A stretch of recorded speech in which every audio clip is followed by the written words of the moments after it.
I've been involved in the region since 2004, came out here permanently in 2008. I think the big changes is that the industry has matured quite considerably. We've had the introduction and the growth of MIFMA as an organisation to try and drive standards. RERA also have had their impact on sort of the service quality and what have you. But I think the biggest factor that in terms of involvement in change was when we had the financial sort of downturn in 2008. And what that did was that all the developments came to a bit of a halt, and the developers then focused on the assets they'd built and looking at maintaining the asset values. So the attention was turned to facilities management. And then what happened in the sort of foregoing years is that the competition has grown up and developed, and that equally has helped to improve the standards with the industry itself. I think there are always going to be factors affecting the industry.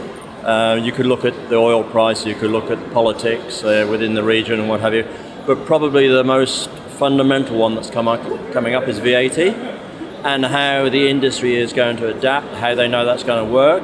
Will it apply to government contracts or not, and how there are going to be commercial issues associated with that everybody, clients and end providers, have got to sort of deal with.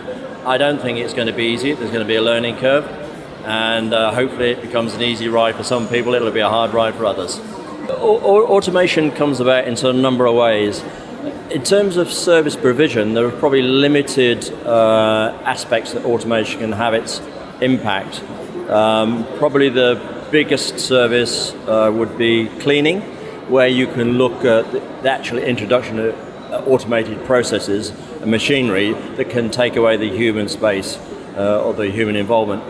But when it comes to the technical side of FM, you're always going to need the sort of the thinking power, the hands-on power when things break down. So I think automation is always going to be there, but there are limitations to it, basically.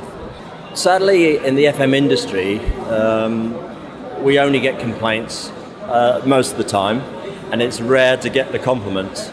However, I think what has got to be done by the service providers is provide good communication.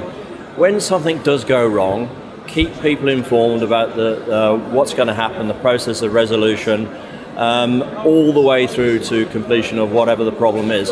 If it's power failure or what have you, technical failure, people need to be informed, and the less you inform them, the more frustrated and irritated they get. If you think of an airline, when an airline's sitting on the runway waiting to take off, and the pilot says absolutely nothing for 30 minutes, and then you wonder what the hell's going on. Communication.